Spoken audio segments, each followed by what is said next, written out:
Okay, so we're going to chat for a few minutes and throw it over the questions to you guys. So get thinking. Hopefully there should be a roving microphone going around somewhere. But first of all, Duncan, thanks for coming. I know you're jet lagged. Here in Berlin, not 1 hour time difference could be a killer. But how's it been? This has been a big hit in the States. And it came out the same day in the States as over here, and it was a little bit strange because I was really hoping I'd be able to come here and sort of be part of the build-up. And obviously, because it was coming out on the same day, they wanted me to concentrate on the US.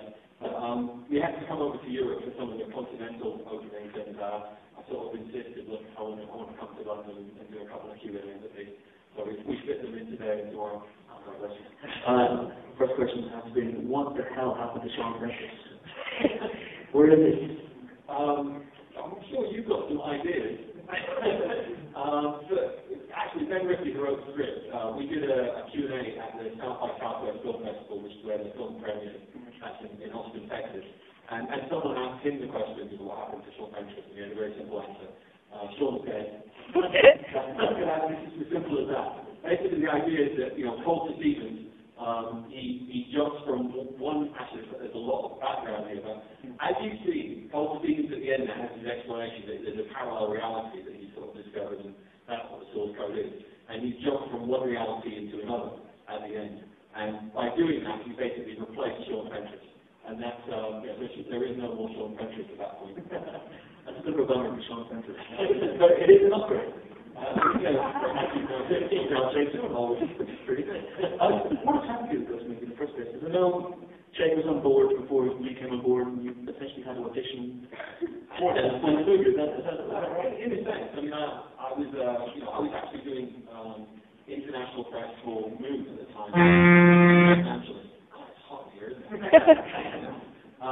was doing press for Moon, and had the chance to meet a couple of people that I really wanted to work with in the future. And Jake was one of those guys. And we met up and talked about things we could work on together. And Jake was the one who said, well, look, I've got this script that was sent to me, and I quite like it. But I'm looking for the right person to work with on it. And maybe you enjoy it. So I read it, and I got very excited because I thought there was a lot of opportunity to do something creative with it. And you thought maybe this is something that's very different from Moon. It's pretty bigger, it's more expensive. I thought so. I mean, at the time when I read the script, it seemed like it was completely worlds apart. And there was just an opportunity to do something incredibly different. And then, when I finished it, you start looking at the two films and you think, there's a similarity between the two. Yeah. So what are your obsessions, your thematic obsessions? I don't know. We've only done 2 films, so I think that's a bit harsh. But I think there were certainly things about the script that Jake noticed, because he was a fan of Moon, and I think he saw Moon and thought, well, there are things that are in source code that the director who did Moon could probably deal with. In other words, people being, I guess, a column in a large game, trying to find their identity. And yeah, a little bit of claustrophobia and the question of identity of who this character is and discovering that there's somebody else. And I think there was definitely some similar background. How did it work in Moon? Was it a release to work in a film that had a bigger budget and allowed you to do more things? You would have thought so, but basically they have very, very similar decisions to make because there's never enough money. I'm sure that James Cameron probably even thought on Avatar that there was just one more thing that he wanted that he wasn't able to do. But really, I was having to, you make compromises, you make decisions about where the money is going to be spent, and even though it was a bigger budget, I think the scale of the project was bigger anyway, so it all kind of balanced itself out. Were you attracted by the idea of this 8-minute movie? Yeah. Was that really the nail for you? Well, I think that there was, when I read the script for the first time, I read it just for the enjoyment, just as what it would be like to be in the audience to watch the film. And then when I read it the second time, it was really about, as a director, what the challenges, what the things that I'm going to have to deal with. And one of them is this sort of recurring 8 minutes, and how do you keep that fresh when you have to keep on going back to it. So, yeah, for me, I enjoy trying to solve puzzles. As a director, that's part of the fun for me. And there was a lot of really interesting puzzles that we can solve with this particular script. Stylistically as well, I mean, you have a pretty different approach to each source code loop, I guess?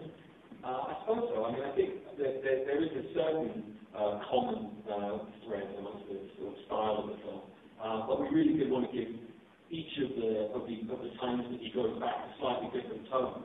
So the first one is sort of a mystery, he's completely confused by where he is. The second one, he doesn't really believe that it's real, and he treats it like a simulation. And the third one, I think the third one's where it gets a little bit more, romantic and mournful. And so each one has its own personality, and that also with the fact that they're physically shot in different ways. Each one of them, we try to find different ways to shoot each pass.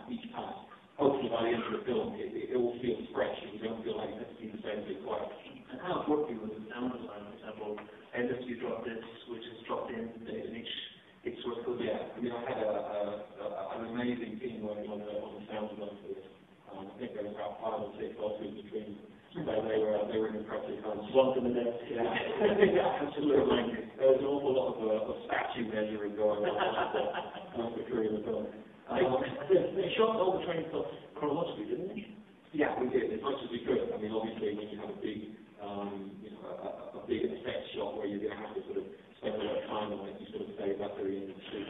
But on the whole, all of the narrative stuff between Michel Monaghan's character and Jake, that was all done chronologically. Mainly for Michelle's help, for her benefit, because it could have been incredibly confusing to her, especially when she's going back and starting each scene exactly the same. To be able to know how to sort of nuance and change her performance each time. So over the course of the film, you do get a feeling of an arc for her character. But the film does one thing, I think it's fantastic in this movie.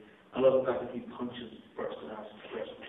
Can you talk about creating Coach Stevens with? I mean, what is Coach Stevens? We're checking it out. It's great. We talked about it. I mean, the first thing that I said to Jason about the script was, I really want to find a way to lighten the tone and inject some humour into it, because I really think that's going to help this film. And we started talking about the kind of leading man. If it wasn't him, what kind of leading man would this guy be? And we settled on sort of Harrison Ford when he was doing the Indiana Jones movies.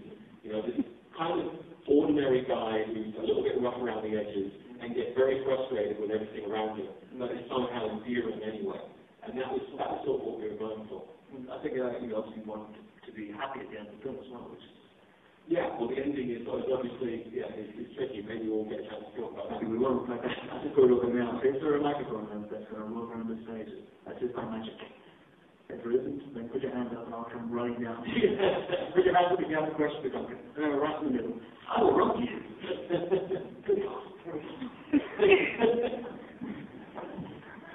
Keep your hands up there. It's definitely some entertainment. If I do this for I'm really going to sit. Keep your hands up, otherwise you'll go. There we go.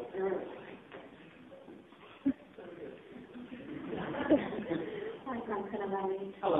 It's brilliant, the second program. I'd like to ask, if you could transport yourself using the source code into the body of someone who's passed for their last 8 minutes, who would you choose and why?